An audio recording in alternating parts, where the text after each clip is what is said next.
وہ ہے جی اپنی اپنی بکس کھول لیں. پیج نمبر ہے 253. بسم اللہ الرحمن الرحیم. ان ابی حمزہ انس بن مالک رضی اللہ تعالی عنہ. حضرت ابو حمزہ انس بن مالک رضی اللہ تعالی عنہ خادم رسول اللہ صلی اللہ علیہ وآلہ وسلم، جو رسول اللہ صلی اللہ علیہ وآلہ وسلم کے خادم ہیں، ان سے روایت ہے، وہ روایت کر رہے ہیں. قال، آپ صلی اللہ علیہ وآلہ وسلم نے فرمایا، لا یؤمن، ایمان نہیں لا سکتا، احدکم، تم میں سے ایک، حتیٰ یہاں تک کہ یحب، پسند کر لے، لی اخیہ، اپنے بھائی کے لیے، ما یحب، جو پسند کرے، لنفسہ، اپنی ذات کے لیے یا اپنے لیے. رواہ بخاری، اس کو بخاری نے روایت کیا، و مسلم، اور مسلم نے روایت کیا ہے. اس کو امام بخاری اور مسلم نے روایت کیا ہے. اب ہم اس کی ٹرانسلیشن پڑھ لیتے ہیں. حضرت ابو حمزہ انس بن مالک رضی اللہ عنہ، جو کہ رسول اللہ صلی اللہ علیہ وآلہ وسلم کے خادم ہیں، ان سے روایت ہے کہ آپ صلی اللہ علیہ وآلہ وسلم نے فرمایا، تم میں سے کوئی کامل مومن نہیں ہو سکتا جب تک کہ وہ اپنے بھائی کے لیے وہی پسند نہ کرے جو اپنے لیے کرتا ہو. اس کو امام بخاری اور امام مسلم نے روایت کیا ہے. یہ سوال جو میں نے آپ سے پوچھا تھا کہ متفق علیہ حدیث کس کو کہتے ہیں، تو یہ پوچھنے کا مقصد یہ تھا کہ بچوں، یہ بار بار میں اس لیے اس بات پر زور دیتی ہوں کیونکہ پیپر میں یہ پوچھا جاتا ہے متفق علیہ حدیث کس کو کہتے ہیں. وہ حدیث جو کہ بخاری اور مسلم دونوں میں موجود ہوگی، تو یہ حدیث اس پوائنٹ آف ویو سے کیا کہلائے گی؟ بخاری متفق علیہ حدیث، کیونکہ یہ بخاری اور مسلم دونوں میں ہے. اب چلتے ہیں اس حدیث مبارکہ کی تشریح کی جانب. اس حدیث پاک کی تشریح کی طرف چلتے ہیں اور کچھ اہم پوائنٹس بتاؤں گی، کچھ آیات لکھواؤں گی اور اس کے ساتھ ساتھ کچھ احادیث بتاؤں گی آپ کو، وہ آپ کے ساتھ ساتھ لکھتے جائیں گے. سب سے پہلے تو آپ یہ دیکھیں کہ اخوت اس حدیث پاک میں اسلامی اخوت کا درس دیا گیا ہے. اخوت کس کو کہتے ہیں؟ اخوت کے جو لفظی معنی ہیں وہ ہے جی بھائی چارے کے. اصطلاحی معنی میں اخوت بیسیکلی ایک تعلق کا نام ہے، ایک کنیکشن کا نام ہے جو کہ تمام مسلمانوں میں پایا جاتا ہے. کیا ہے؟ ایک کنیکشن کا نام ہے، ایک تعلق کا نام ہے تمام مسلمانوں کے درمیان. اور اس تعلق کی بنیاد کس کے اوپر ہوتی ہے؟ محبت اور خیر خواہی پر. ٹھیک ہے، اصطلاحی معنی کیا ہو گئے اس کے کہ بیسیکلی یہ مسلمانوں کے درمیان وہ باہمی تعلق کا نام ہے اور اس تعلق کی بنیاد محبت اور خیر خواہی پر ہے. یہ کل میں پوچھوں گی آپ کو ڈیفینیشن اس کی. اسی طرح سے اسلامی اخوت کس کو کہتے ہیں؟ اسلامی اخوت جو ہے، اسلامی اخوت سے مراد ہے کہ تمام مسلمانوں کا آپس میں جو بھائی چارے کا جو ریلیشن ہے، بھائی چارے کا جو رشتہ ہے، اس کو ہم اسلامی اخوت کہتے ہیں. تمام مومنین جو ہیں آپس میں بھائی بھائی ہیں، کس وجہ سے ہیں؟ کیونکہ وہ کلمہ پڑھ لیتے ہیں. ٹھیک ہے، پہلا کلمہ پڑھنے کے بعد وہ دائرہ اسلام میں داخل ہو جاتے ہیں. اور جب وہ تب تک آپس میں اسی کنیکشن میں وہ ان کے درمیان میں کنیکشن قائم رہے گا جب تک کہ وہ اسلام کو مانتے رہیں گے. جیسے ہی اگر وہ خدا نخواستہ اسلام سے باہر نکل جاتے ہیں تو وہ مرتب چلائیں گے، تو وہ ان کا ساتھ نہیں، باقی مسلمان بھائیوں کے ساتھ جو بھی باہر نکل جائے دائرہ اسلام سے، اس کا باقی مسلمان بہن بھائیوں کے ساتھ کنیکشن ٹوٹ جائے گا، ختم ہو جائے گا. اس حدیث پاک میں نبی پاک صلی اللہ علیہ وسلم نے مسلمانوں کو اخوت کا اور مساوات کا درس دیا. اس حدیث کے دو حصے آتے ہیں ہمارے سامنے. پہلا جو حصہ ہے اس میں اللہ کے نبی مسلمانوں کو اخوت کا درس دے رہے ہیں. اخوت سے کیا مراد ہے؟ بھائی چارہ. اور دوسرے حصے میں دوسری طرف جو ہے خود غرضی کی نفی بیان کی گئی ہے. کیونکہ دیکھا جائے کہ جس معاشرے میں، جس سوسائٹی میں جہاں پہ لوگوں کے درمیان اگر احساس برتری اور خود غرضی جنم لے لے، وہ معاشرہ جو ہے وہ تباہ ہو جاتا ہے. کیونکہ تو یہ احساس برتری اور خود غرضی کی وجہ سے جو ہے انسان برائی کرتا ہے. آپ کہہ سکتے ہو کہ تمام برائیوں کی جو جڑ ہے وہ خود غرضی ہے. انسان جب تمام انسانوں کو اپنی پڑ جائے تو وہ کسی دوسرے کا خیال کیسے کریں گے؟ خیر، اسی چیز کو مٹانے کے لیے، اسی چیز کو سوسائٹی سے ختم کرنے کے لیے اللہ تعالیٰ کے نبی نے اخوت پہ بہت زیادہ زور دیا ہے. تو اخوت کا رشتہ کن کے درمیان میں ہوگا؟ دنیا کے تمام مسلمانوں کے درمیان ہوگا. اب وہ مسلمان چاہے وہ دنیا کے کسی کونے میں بھی ہوں، چاہے ان کی نسل کوئی بھی ہو، چاہے ان کا رنگ کوئی بھی ہو. وہ مطلب المختصر آپ یہ کہہ سکتے ہو کہ چاہے وہ کسی بھی طرح کے ہوں، لیکن وہ اگر کلمہ طیبہ کا اقرار کرتے ہیں، مسلمان ہیں، تو وہ سب کے سب کیا ہوں گے؟ وہ آپس میں بھائی بھائی ہوں گے. اب یہ چیز آپ نے سمجھنی ہے بیٹا کہ ایمان کی تکمیل تب تک ممکن نہیں ہو سکتی جب تک ہم اپنے اندر اخوت کا جذبہ پیدا نہیں کریں گے. کیونکہ نا انسان جو فطرتی طور پہ تھوڑا سا خود غرض واقع ہوا ہے، اور اللہ کے نبی نے اسی چیز کو ختم کرنے کے لیے یہ حدیث پاک بیان کی ہے. بلکہ جو حدیث آپ پڑھتے ہو اس کو اپنی زندگی میں بھی جو ہے امپلیمنٹ کرنے کی کوشش کیا کرو، تاکہ پڑھنے کا کچھ فائدہ ہو، اور اپنے ساتھ اپنے تمام رشتے داروں کو، اپنے بہن بھائیوں کو بتایا کرے کہ یہ حدیث مبارکہ ہے اور اس حدیث پاک کا مطلب کیا ہے، تاکہ سوسائٹی میں جو ہے لوگوں کے درمیان اخوت کا جذبہ پیدا ہو، ایک دوسرے کی مدد کا جذبہ پیدا ہو، ایک دوسرے کے ساتھ.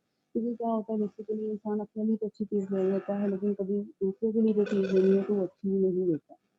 تو یہاں سے پتہ چلتا ہے بھائی چارے کا اور اخوت کا، کہ آپ دوسرے اپنے بہن بھائی کو یا جو آپ کے ساتھ اخوت کے رشتے میں کلمہ طیبہ کی وجہ سے جڑے ہوئے ہیں، آپ ان کے ساتھ کیسا جو ہے لین دین کر رہے ہیں.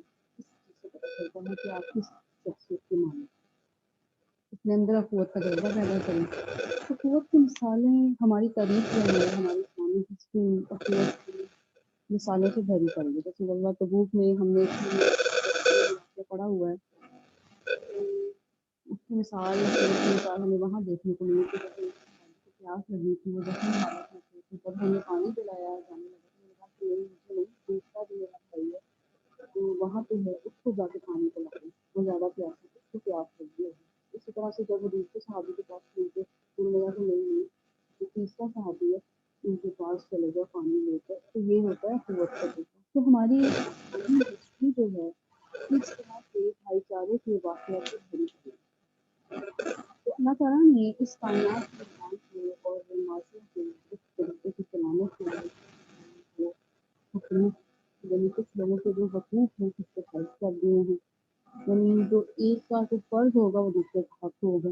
یہ ہم نے تفسیر میں پڑھا تھا نا، دوسرے بار اسی طرح سے سوسائٹی کا سرکل چل رہا ہے. جب ہر انسان دوسرے کے حقوق فرائض کو پورا کرے گا تو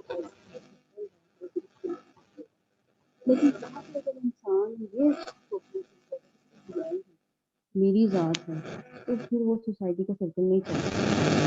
غرضی سے دیکھو نا، اگر آپ ایک فیملی میں بھی رہ رہے ہیں، جب تک آپ ایک دوسرے کے رائٹس پورے نہیں کرو گے، کیا فیملی چل پائے گی؟ نہیں چل پائے گی.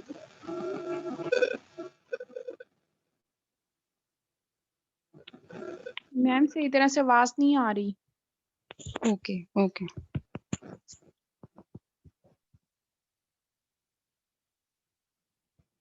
اب آواز آ رہی ہے آپ کو؟ یس میم.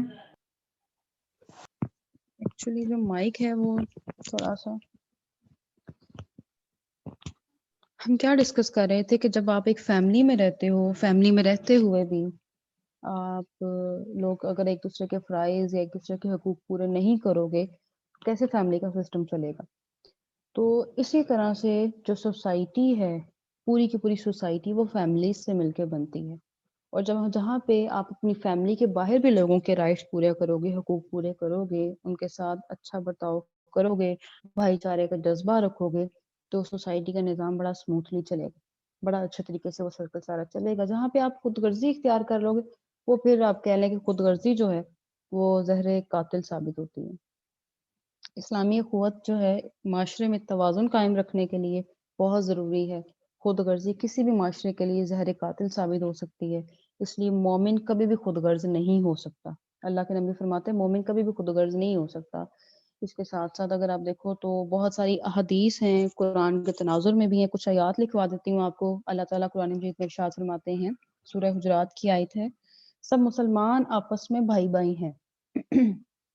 ایک اور جگہ اللہ تعالیٰ نے ارشاد فرمایا، سورہ آل عمران کی 103 نمبر آیت ہے، بس اللہ تعالیٰ نے تمہارے دلوں کو جوڑ دیا، پھر تم اس کی نعمت سے بھائی بھائی بن گئے. یعنی جو بھی کلمہ طیبہ پڑھ کے دائرہ اسلام میں داخل ہو جائے گا، اس کے ایمان کی تکمیل تب تک ممکن نہیں ہے جب تک اس کے اندر، اس کے دل میں احسار، قربانی اور اخوت کا جذبہ پیدا نہیں ہو جاتا۔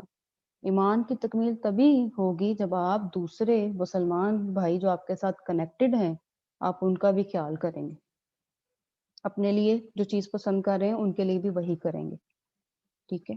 تو اخوت کس کو کہتے ہیں؟ بیسیکلی اخوت ایک تعلق کا نام ہے، تمام مسلمانوں کے درمیان ایک کنیکشن، ایک تعلق کا نام ہے، اور اس تعلق کی بنیاد محبت اور خیر خواہی پر ہے۔ کس پر ہے؟ محبت اور خیر خواہی پر ہے۔ اور جہاں پہ اگر انسان صرف خود غرضی اختیار کر لے، وہاں پہ سوسائٹی کا سرکل جو ہے وہ خراب ہو جاتا ہے۔ اللہ تعالیٰ قرآن مجید میں ایک اور جگہ ارشاد فرماتے ہیں، بس اپنے بھائیوں کے درمیان صلح کروا دیا کرو۔ بہت ساری جگہوں پہ ایسا بھی دیکھنے کو ملتا ہے کہ لوگ زیادہ صلح کروانے کی بجائے اس چیز کو ہوا دینے کی کوشش کرتے ہیں، لڑائی کو، تو وہاں پہ ہم نے یہ کام نہیں کرنا۔ اگر کوئی دو گروہ آپس میں لڑ رہے ہیں تو ان میں صلح کروا دینا افضل ہے۔ قرآن مجید میں اللہ تعالیٰ سورہ صف میں آیت نمبر 4 ہے، اس میں ارشاد فرماتے ہیں مومنین کی مثال دیتے ہوئے کہ گویا وہ سیسا پلائی ہوئی دیوار کی طرح ہیں، یعنی جنہیں کوئی توڑ نہیں سکتا۔ مسلمان آپس میں ایسے کنیکٹڈ ہیں کہ چاہے وہ زمین کے کسی بھی کونے میں موجود ہیں، زمین کے کسی بھی کونے میں موجود ہیں، چاہے وہ کسی بھی رنگ کے ہیں، کسی بھی نسل کے ہیں، کہیں بھی رہنے والے ہیں، کوئی بھی، مطلب اگر ان کی زبان بھی ڈیفرنٹ ہے تو وہ آپس میں بھائی بھائی ہیں۔ تو وہ آپس میں کس طرح سے ہیں؟ گویا کہ سیسا پلائی ہوئی دیوار کی طرح ہیں جنہیں کوئی نہیں توڑ سکتا۔ حدیث، یہ جو ہم حدیث پاک پڑھ رہے ہیں، اگر ہم اسی کی اہمیت کو دیکھیں تو اس حدیث پاک کی اہمیت کو ہم باقی احادیث کی روشنی میں دیکھتے ہیں تو اللہ کے نبی ایک اور جگہ پر ارشاد فرماتے ہیں مسلمان مسلمان کا بھائی ہے۔ نبی پاک صلی اللہ علیہ وآلہ وسلم نے فرمایا اپنے بھائی کی مدد کرو، خواہ وہ ظالم ہو یا مظلوم۔ یہ بہت اہم حدیث ہے کہ نبی پاک صلی اللہ علیہ وآلہ وسلم نے فرمایا اپنے بھائی کی مدد کرو، خواہ وہ ظالم ہو یا مظلوم۔ مظلوم کسے کہتے ہیں؟ جس پہ ظلم کیا گیا ہو، ظالم جس نے ظلم کیا ہو کسی پہ۔ تو مظلوم کی تو مدد کی جا سکتی ہے، مگر ظالم کی مدد کیسے ہو سکتی ہے؟ تو آپ صلی اللہ علیہ وآلہ وسلم سے جب یہ پوچھا گیا کہ مظلوم کی تو مدد ہو سکتی ہے کہ اس پہ ظلم ہوا ہے، اب ظالم کی ہم مدد کیسے کریں؟ تو آپ صلی اللہ علیہ وآلہ وسلم نے فرمایا کہ وہ اس طرح کہ اسے ظلم سے روک دو، یہی اس کی مدد ہے۔ یعنی بعض اوقات اس اگر ہم حدیث کی تفسیر کی طرف جائیں، کیونکہ بڑی اہم حدیث ہے، کہ بعض اوقات کیا ہوتا ہے کہ جو ظلم کر رہا ہوتا ہے لوگ اس کے ساتھ جو ہے ویسا ہی ٹریٹ کرنا شروع کر دیتے ہیں، ویسا ہی برتاؤ کرنا شروع کر دیتے ہیں، حالانکہ در حقیقت ایسا نہیں ہونا چاہیے۔ اگر کوئی ظلم کر رہا ہے تو آپ کو چاہیے کہ آپ اس کی مدد کریں، اور اس کی مدد کس طرح سے ہوگی؟ اسے اچھائی اور برائی میں فرق سمجھایا جائے اور اسے بتایا جائے کہ جو تم کر رہے ہو وہ غلط کر رہے ہو، اور آپ اس کی مدد اسی طرح سے کر سکتے ہو کہ اگر وہ ظلم کو روک دے، اگر وہ ظلم کو روک دیتا ہے تو اٹ مینس کہ آپ نے اس کی مدد کی ہے۔ تو نبی پاک صلی اللہ علیہ وآلہ وسلم نے فرمایا کہ جو ہے اپنے بھائی کی مدد کرو، خواہ وہ ظالم ہو یا مظلوم۔ مظلوم کی تو آپ مدد سمجھتے ہیں نا کہ اس پہ ظلم ہوا ہے، تو آپ اس کو کنسول کر رہے ہو، آپ اس کو تسلی دے رہے ہو، آپ اس کی مدد کر رہے ہو، اور ظالم کی مدد اس طرح سے کرو گے کہ آپ اس کو اس کے ظلم سے روک دو گے۔ اللہ کے نبی ایک اور جگہ ارشاد فرماتے ہیں، ارشاد نبی صلی اللہ علیہ وآلہ وسلم ہے، جب تک کوئی بندہ اپنے بھائی کی مدد میں لگا رہتا ہے، خدا اس کی مدد میں لگا رہتا ہے۔ کتنی اہم حدیث ہے کہ آپ لوگ جو اگر کسی کی مدد کرو گے اس جذبے کے ساتھ، کیونکہ اللہ تعالیٰ جو ہے انسان کی نیت کو دیکھتا ہے۔ ایک ہوتی ہے انسان کی انٹینشن، ٹھیک ہے، نیت، اور ایک ہوتا ہے انسان کا ایکشن، یعنی اس کا عمل۔ تو ہر عمل کے پیچھے ایک انٹینشن چھپی ہوتی ہے، ہر عمل کے پیچھے، ہر ایکٹ کے پیچھے ایک انٹینشن چھپی ہوتی ہے۔ تو اللہ کے ہاں محاسبہ عمل کا نہیں ہوگا، اللہ کے ہاں محاسبہ ایکشن کا نہیں ہوگا، بلکہ انٹینشن کا ہوگا کہ فلاں مسلمان نے، فلاں شخص نے کس نیت کے ساتھ کوئی کام کی۔ تو اگر جہاں پہ مظلوم کی مدد کی جا رہی ہے، وہاں پہ ظالم کی بھی مدد کی جا رہی ہے، تو اللہ تعالیٰ نیت کو بہتر جانتے ہیں، دلوں کے حال سے واقف ہیں۔ تو اگر اس نیت کے ساتھ کی جا رہی ہے کہ میں اس کو ظلم سے روک دوں تو اللہ کے ہاں تو محاسبہ اسی صورت میں ہوگا، اور اگر اس نیت سے کی جا رہی ہے کہ میں جو ہے اس کو مزید بڑھاوا دوں تو وہ تو ظاہر سی بات ہے، اللہ تعالیٰ تو دلوں کے حال بہتر جانتے ہیں۔ تو اللہ تعالیٰ کے نبی ارشاد فرماتے ہیں جب تک کوئی بندہ اپنے بھائی کے لیے بھائی کی مدد میں لگا رہتا ہے، اللہ تعالیٰ اس کی مدد میں یہ لگا رہتا ہے۔ وہ کہتے ہیں نا کہ جب دعا مانگو تو سب سے پہلے دوسروں کے لیے مانگو اور پھر اپنے لیے دعا مانگو، اور ہمیشہ اپنے بارے میں اچھی بات کہو، کیونکہ جب بھی آپ کوئی بات کہتے ہو فرشتے اس پہ آمین کہتے ہیں۔ اسی طرح جو ہے حدیث کی اہمیت ایک اور حدیث کے تناظر میں بیان کر دوں کہ اللہ کے نبی ارشاد فرماتے ہیں ایک دوسرے کے ساتھ بدگمانی نہ کرو، کیونکہ بدگمانی سب سے زیادہ چھوٹی بات ہے، سب سے جھوٹی بات ہے، سوری، ایک دوسرے کی ٹو میں نہ لگے رہو، ایک دوسرے کو پیٹ پیچھے برا نہ کہو۔ یہ قوت کے جذبے کے حوالے سے خوبصورت احادیث ہیں۔ ایک اور حدیث میں بیان کر دوں کہ مسلمان جو ہے وہ آپس میں بھائی بھائی ہیں، اور وہ اس سے خیانت نہیں کرتا، اس سے جھوٹ نہیں بولتا، نہ آڑے وقت میں اس کا ساتھ چھوڑتا ہے۔ تو یہ بڑی، آپ یہ ساری جو احادیث میں نے آپ کو لکھوائی ہیں آپ اس کو یاد کر لیجئے گا، کل انشاءاللہ میں آپ سے پوچھوں گی۔ آپ چلتے ہیں آپ کی بک کی طرف۔ اس میں جو تشریح لکھی ہوئی ہے اس حدیث مبارکہ میں مسلمانوں کے لیے اسلام کا بہترین اصول اور فلسفہ بیان کیا گیا ہے۔ اسی میں مومن کی تعریف یہ کی گئی ہے کہ انسان اس وقت تک مومن نہیں ہو سکتا جب تک کہ دوسروں کے لیے وہی پسند نہ کر لے جو کہ وہ خود اپنے لیے پسند کر لیتا ہے۔ دیکھیں کلمہ طیبہ پڑھ لینا کافی نہیں ہے، مسلمان تو انسان ہو جاتا ہے لیکن اس کا ایمان تب تک مکمل نہیں ہوگا، ایمان تب تک کامل نہیں ہوگا جب کہ وہ اپنے اندر سے خود غرضی کو نکال کے احسار اور قربانی دوسرے مسلمان کے لیے اس کو وہ ان تمام چیزوں کو اپنے دل میں جگہ نہ دے دے۔ اسلام کا یہ فلسفہ اخوت ہے کہ اس میں تمام مسلمانوں کو بھائی بھائی قرار دے کر ایک برادری بنا دیا گیا ہے تاکہ وہ ایک نظریاتی گروہ پیدا ہو جس کی بنیاد صرف اور صرف نیکی میں تعاون اور برائی میں مخالفت پر ہو۔ یعنی اگر مسلمان بھائی کی اگر آپ نے مدد کرنی ہے تو نیکی کے کاموں میں کرنی ہے، اور اس کی اگر مخالفت کرنی ہے تو برائی کے کاموں کے لیے کرنی ہے۔ اس کے بعد آتا ہے کہ اللہ تعالیٰ ارشاد فرماتے ہیں سورہ مائدہ میں نیکی کے کاموں میں ایک دوسرے کے ساتھ تعاون کرو اور برائی اور گناہ میں تعاون نہ کرو۔ ہم نے صرف ان کی مدد نیکی کے کاموں کے لیے کرنی ہے، برائی کے کاموں کے میں ہم نے انہیں روکنا ہے، منع کرنا ہے۔ یہ بھی ہمارے لیے ہمارا ان کے ساتھ بھائی چارے کا جذبہ ہوگا کہ ہم انہیں برائی سے روک رہے ہیں،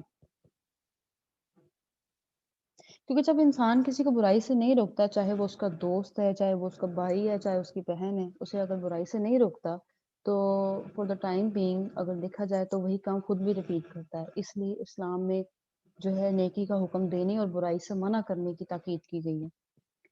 خود غرضی کا خاتمہ، اسلام نے اخوت کے نظام کو برباد کرنے والی چیز خود غرضی کا خاتمہ کیا ہے۔ اس حدیث پاک کا مرکزی نقطہ بھی یہی ہے کہ مسلمان اپنے لیے جو پسند کرتا ہے دوسروں کے لیے بھی وہی پسند کرے۔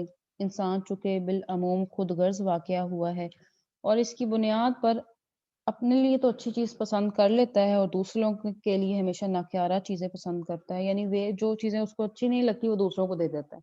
یہ انسان کی نیچر میں ہے، تو ہم نے اسی چیز کو اپنے اندر سے نکالنا ہے۔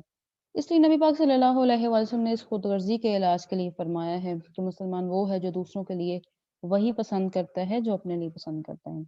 خود غرضی کے نقصانات کیا ہوتے ہیں؟ نمبر 1 تو یہ ہے کہ اس حدیث میں خود غرضی سے اس لیے منع کیا گیا ہے کہ یہ بہت سارے نقصانات جو ہیں سوسائٹی میں، معاشرے میں جہاں ہم رہ رہے ہیں اسی کی وجہ سے ہوتے ہیں، کیونکہ اسلامی اخوت معاشرے میں توازن قائم رکھنے کے لیے بہت ضروری ہے کہ ہم خود غرضی کو جڑ سے ہی ختم کر دیں، کیونکہ خود غرضی کسی بھی معاشرے میں زہر قاتل ثابت ہو سکتی ہے۔ نمبر 1 جو ہے اس میں وہ مینشن ہے کہ خود غرضی سے باہمی تعلقات خراب ہوتے ہیں جس کی وجہ سے آپس میں نفرت پیدا ہوتی ہے۔ یہی نفرت آگے بڑھ کے معاشرے کا امن تباہ کرتی ہے، سکون تباہ کر دیتی ہے۔ یعنی اگر ہر کسی کو نفسی نفسی اپنی اپنی پڑ جائے تو وہ ایک دوسرے کی کیا ہیلپ کریں گے؟ وہ کہیں گے کہ بس جو کچھ بھی ہے وہ ہمارے پاس ہونا چاہیے، کسی دوسرے کے پاس نہیں ہونا چاہیے۔ اس سے باہمی معاملات کو آسانی سے حل کرنا ممکن نہیں رہتا، جس سے تنازعات بڑھتے ہیں اور معاملات جنگوں تک پہنچ جاتے ہیں۔ عراق کی کویت اور ایران سے جنگ اس کی عمدہ مثالیں ہیں۔ اس کے بعد آتا ہے کہ اس سے قومی اور ملکی وقار بری طرح خراب ہوتا ہے، مسلمانوں کی عزت خاک میں مل جاتی ہے، جس سے دشمنوں کو موقع ملتا ہے کہ وہ اس کو ذلیل کریں، اس پر قابض ہو جائیں۔ افغانستان پر امریکی اور کشمیر پر بھارت کا قبضہ اس کی ایک اہم مثال ہے۔ یعنی وہ سب کو اپنی اپنی پڑی ہوئی ہے کہ جو ہے نفسی نفسی کہ ہمارا بہتر، ہمارا بھلا ہو جائے اور کسی کا بھلا نہ ہو۔ تو مسلمان جو ہے وہ خود غرض نہیں ہوتا، نہ وہ کسی پر ظلم کرنے والا ہوتا ہے۔ تو اس حدیث پاک میں اسلامی اخوت پر زور دیا گیا ہے۔ آئی ہوپ کہ آپ کو آج کا لیکچر سمجھ آیا ہوگا۔ لیکچر کا جو اختتام ہے وہ قرآن مجید کی ایک آیت سے کرتے ہیں کہ اللہ تعالیٰ ارشاد فرماتے ہیں کہ وہ اپنے اوپر دوسروں کو ترجیح دیتے ہیں، چاہے وہ خود ہی کتنے ضرورت مند کیوں نہ ہوں۔ ٹھیک ہے، اوکے جی۔